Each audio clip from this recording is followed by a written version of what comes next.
Assalamualaikum warahmatullahi wabarakatuh. Kami dari kelompok 1 kelas 23 MN1 Universitas Bangka Belitung. Video ini dibuat untuk memenuhi tugas mata kuliah Manajemen SDM yang diampu oleh Ibu Dian Prihartini Wibawa SEMM.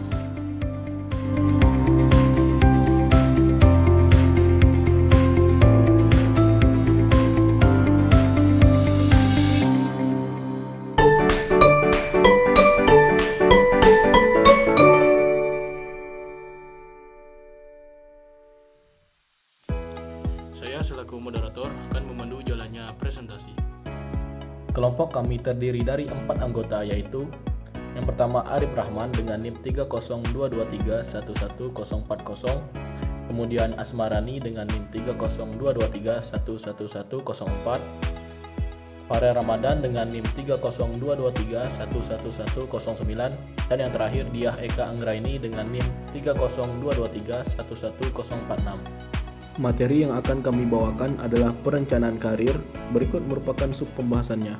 Pada presentasi kali ini, kami akan membahas yang pertama, pengertian perencanaan karir, yang kedua, hal-hal yang mempengaruhi keberhasilan karir, yang ketiga, ruang lingkup perencanaan karir, yang keempat, langkah-langkah perencanaan karir, yang kelima, pertimbangan-pertimbangan dalam perencanaan karir, yang keenam, manfaat perencanaan karir, yang ketujuh, perencanaan karir yang terpusat pada individu, yang kedelapan, perencanaan karir yang terpusat pada organisasi, yang kesembilan, pengertian pengembangan karir, 10, peran departemen personalia dalam pengembangan karir, yang ke-11, pendekatan pengembangan karir, yang ke-12, pendekatan pengembangan karyawan.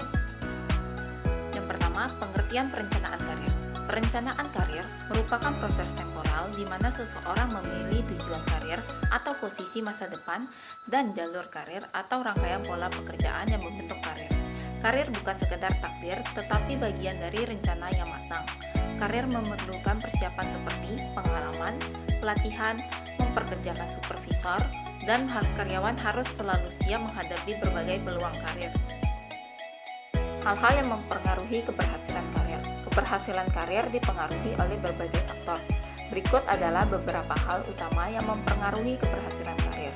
Yang pertama, pendidikan formal dan pelatihan khusus. Pendidikan formal menyediakan pengetahuan dasar dan keterampilan yang diperlukan untuk banyak profesi. Gelar yang relevan seringkali merupakan syarat awal untuk memasuki bidang tertentu. Pelatihan khusus tambahan atau sertifikasi juga bisa memberikan keunggulan kompetitif dan menunjukkan komitmen terhadap pengembangan profesional. Yang kedua, pengalaman kerja. Pengalaman kerja yang relevan menunjukkan kemampuan praktis dan keterampilan yang diterapkan di lapangan. Ini seringkali menjadi faktor utama dalam proses perekrutan dan promosi. Yang ketiga, sikap atasan. Atasan yang mendukung dan memberikan bimbingan dengan dapat mempercepat pengembangan karir dengan memberikan umpan balik yang konstruktif dan kesempatan untuk belajar. Yang keempat, prestasi kerja. Prestasi kerja yang konsisten dan pencapaian target menunjukkan kemampuan dan dedikasi yang dapat membuka peluang untuk promosi dan pengakuan. Yang kelima, bobot pekerjaan. Bobot pekerjaan yang lebih besar biasanya mencerminkan tanggung jawab yang lebih tinggi dan dapat mempengaruhi penilaian kinerja peluang untuk naik jabatan. Yang keenam, lowongan pekerjaan. Adanya lowongan pekerjaan yang sesuai dengan keterampilan dan pengalaman akan mempengaruhi peluang untuk mendapatkan pekerjaan atau promosi. Yang ketujuh, produktivitas kerja. Produktivitas kerja yang tinggi menunjukkan kemampuan untuk menyelesaikan tugas dengan efisien dan efektif, yang seringkali menjadi faktor penting dalam penilaian kinerja. Mengelola semua aspek ini dengan baik dan proaktif dapat berkontribusi besar terhadap keberhasilan karir Anda dan memastikan kemajuan yang berkelanjutan dalam dunia profesional. Ruang lingkup perencanaan karir. 1. Ruang lingkup perencanaan jenjang jabatan atau pangkat karyawan. Semakin tinggi pangkat, semakin terbatas pula jumlah personel yang menduduki kepangkatan tersebut. Dengan demikian, terdapat piramida kepangkatan yang serasi sesuai dengan prinsip tentang kendali atau span of control dalam suatu organisasi atau perusahaan. Pada ruang lingkup ini, diharuskan untuk memahami dan mendokumentasikan struktur jabatan dan dalam organisasi, termasuk jalur kenaikan dan posisi yang ada, serta dapat mengidentifikasi tanggung jawab, kualifikasi, dan kriteria untuk setiap posisi dalam struktur organisasi. Yang kedua, perencanaan tujuan-tujuan organisasi. Perencanaan tujuan organisasi adalah proses strategis yang melibatkan penetapan dan pengelolaan sasaran jangka pendek dan jangka panjang yang ingin dicapai oleh organisasi.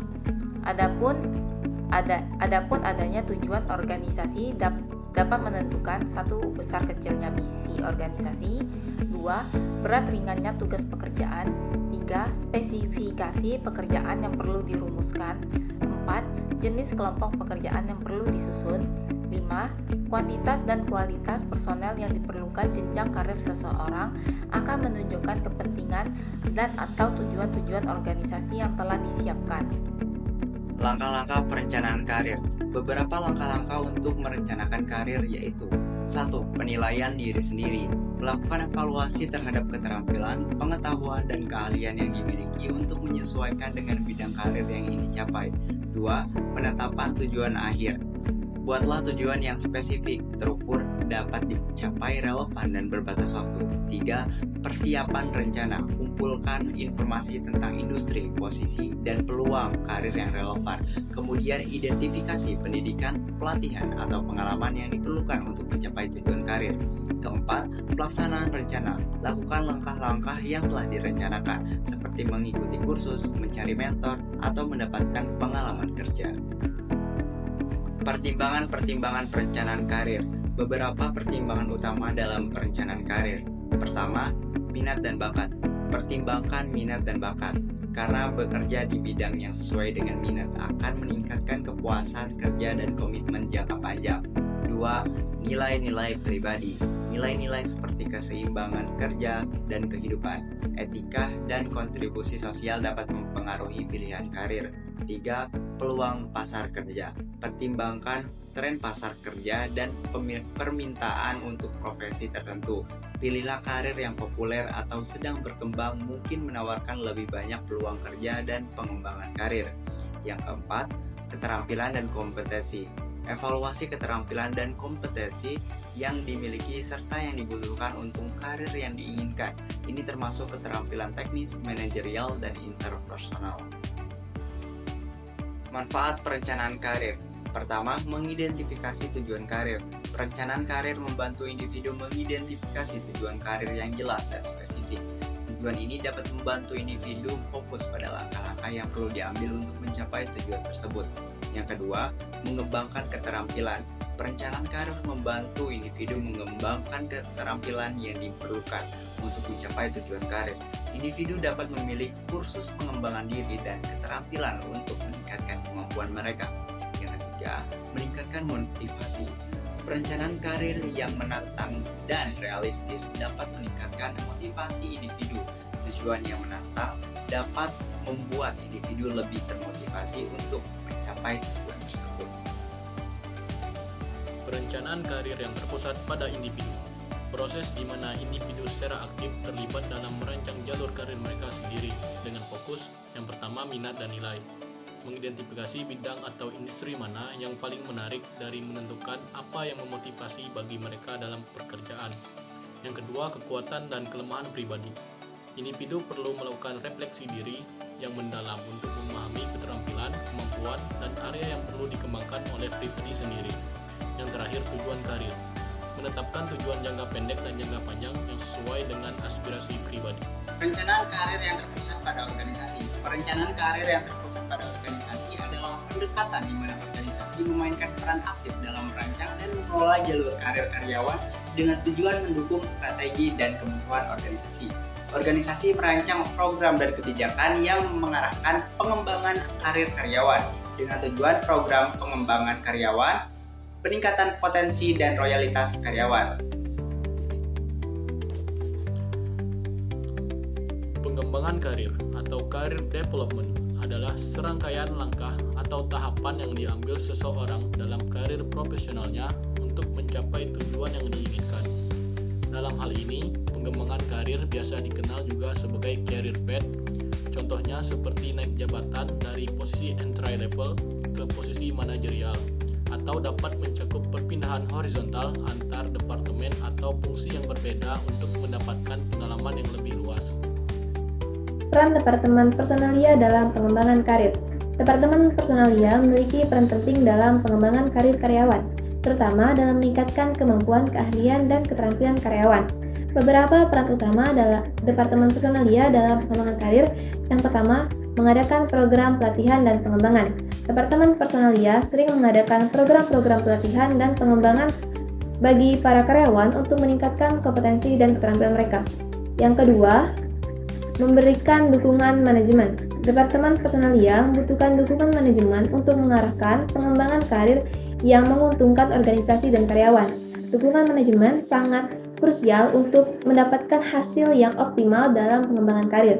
Yang ketiga, memberikan umpan balik. Departemen Personalia memberikan umpan balik kepada karyawan untuk memahami profil kemampuan dan potensi mereka, sehingga dapat diidentifikasi metode yang tepat untuk mengembangkan potensi tersebut. Yang keempat, membangun lingkungan kerja yang kohesif. Departemen Personalia membutuhkan lingkungan kerja yang kohesif untuk meningkatkan kemampuan dan keinginan karyawan dalam melaksanakan pengembangan karir. Yang kelima, mengidentifikasi dan mengembangkan potensi karir. Departemen Personalia mengidentifikasi potensi karir pegawai dan menerapkan cara-cara yang tepat untuk mengembangkan potensi tersebut melalui evaluasi kerja dan penilaian kinerja. Dengan demikian, Departemen Personalia berperan sebagai fasilitator dan motivator dalam pengembangan karir karyawan, sehingga meningkatkan kesadaran, pengetahuan, dan kemampuan kerja yang efektif. Pendekatan dalam pengembangan karir. Pendekatan dalam pengembangan karir perusahaan dapat menciptakan lingkungan kerja yang dinamis dan mendukung pengembangan karir karyawan secara berkelanjutan melalui beberapa pendekatan yang efektif. Antara lain, yang pertama, pengembangan karir tradisional. Jalur karir internal. Karyawan naik pangkat secara bertahap, secara vertikal sesuai dengan urutan hierarki yang telah ditetapkan dalam struktur organisasi. Yang kedua, jalur karir jaringan. Pertukaran posisi. Karyawan dapat memanfaatkan koneksi dan relasi mereka untuk mendapatkan kesempatan karir baru yang mungkin tidak tersedia melalui jalur karir tradisional. Yang ketiga, jalur karir lateral. Pengembangan keterampilan. Jalur karir modern lebih menekankan pada pengembangan keterampilan dan pengetahuan yang relevan dengan kebutuhan perusahaan. Pendekatan dalam pengembangan karyawan. Pendekatan dalam pengembangan karyawan melibatkan serangkaian strategi dan metode yang digunakan untuk meningkatkan kemampuan, keterampilan, dan potensi karyawan. Beberapa pendekatan yang umum digunakan dalam pengembangan karyawan. Yang pertama, pengembangan keterampilan, pelatihan, dan pengembangan. Pelatihan dan pengembangan karyawan dilakukan untuk meningkatkan keterampilan dan pengetahuan karyawan dalam tugas-tugas spesifik. Tujuan utama adalah untuk meningkatkan efisiensi dan kinerja jangka panjang. Yang kedua, pembelajaran berbasis kolaborasi, kelompok kerja. Pembelajaran berbasis kolaborasi melibatkan karyawan dalam kelompok kerja atau tim proyek di mana mereka dapat belajar dari satu tim ke tim lain. Ini bisa berupa kelompok belajar, diskusi kelompok, atau proyek kolaboratif yang mendorong karyawan untuk berbagai pengetahuan dan keterampilan. Yang ketiga, penggunaan gamifikasi.